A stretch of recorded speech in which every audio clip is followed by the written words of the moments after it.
আজ জলপির আচারের রেসিপি নিয়ে হাজির হলাম আপনাদের সামনে। কেমন আছেন সবাই? আসসালামু আলাইকুম। আশা করি আল্লাহর রহমতে সবাই ভালো আছেন, আমরাও আল্লাহর রহমতে ভালো আছি। এই যে এখানে আমি 10 কেজি জলপির আচার দিব। তা জলপিগুলো আগে একটু ভাপ দিয়ে বিচিগুলা থেকে মাংসটা আলাদা করে ফেললাম।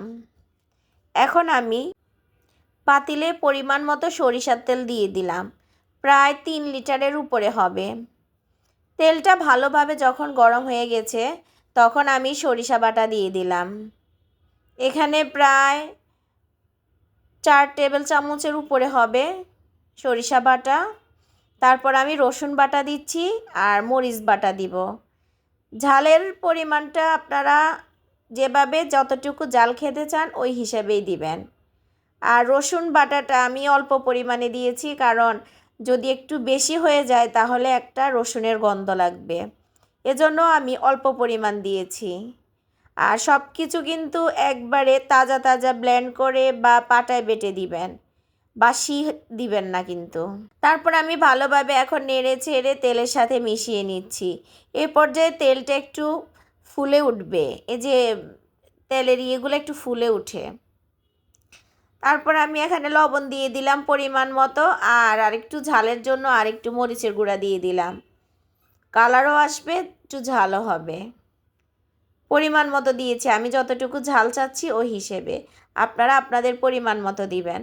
এই যে এখানে আমি ভালোভাবে নেড়ে ছেড়ে নিলাম, তারপর চেক করে দেখলাম যে মশলা কি অবস্থা। এখন দেখি না মশলাটা কষানো হয়ে গেছে। এখন আমি জলপিগুলো দিয়ে দিচ্ছি। এই যে দেখেন, একটা বিচি নেই কিন্তু জলপিতে, সবগুলা জলপির বিচি আমি ফেলে দিছি, কারণ জলপির বিচি রাখলে কিন্তু অনেকগুলো হয়ে যায়, নাড়তে চাড়তে অনেক কষ্ট হয়ে যায়। আমি প্রথমে ভেবেছিলাম যে এক পাতিলেই হয়ে যাবে, কিন্তু এখন দেখি নাড়াচাড়া করতে অনেক কষ্ট হয়ে যাচ্ছে।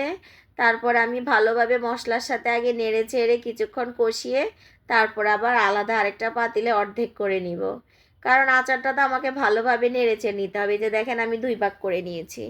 এখন আমি চিনি দিয়ে দিচ্ছি পরিমাণ মতো। 10 কেজি জলপির আচারে আমার প্রায় 3.5 কেজির মতো চিনি লেগেছে, কারণ আমি একটু মিষ্টির পরিমাণটা একটু বেশি দিয়েছি। আমার ছোট ছেলে ও আচার অনেক পছন্দ করে, বিশেষ করে ওর জন্যই বানানো। তারপর এখানে আমি 5 ফোড়নটাতে ভালোভাবে ভেজে গুঁড়ো করে নিয়েছি, আর সাথে আমি জিরার গুঁড়ি দিয়ে দিচ্ছি। তারপরে এখন আমি ভালোভাবে মশলাটা আচারের সাথে নেড়ে চেড়ে মিশিয়ে নিব। আমার ভিডিওর কোনো অংশে যদি আপনাদের ভালো লাগে তাহলে অবশ্যই আমার ভিডিওতে লাইক, কমেন্ট, শেয়ার এবং সাবস্ক্রাইব করবেন। আর যারা আগে থেকে করেছেন তাদেরকে অসংখ্য অসংখ্য ধন্যবাদ।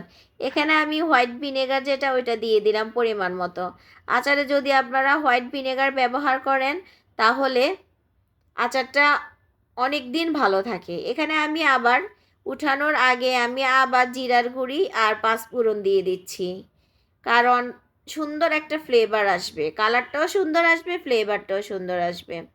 আপনারা এভাবে ট্রাই করবেন, দেখবেন আচারটা অনেক ভালো হবে আর অনেক দিন নিচে রেখে খেতে পারবেন, কারণ আচার সংরক্ষণ করা যায়, ফ্রিজে রেখেও সংরক্ষণ করা যায়, তারপরে এভাবে নর্মালিও রাখা যায়।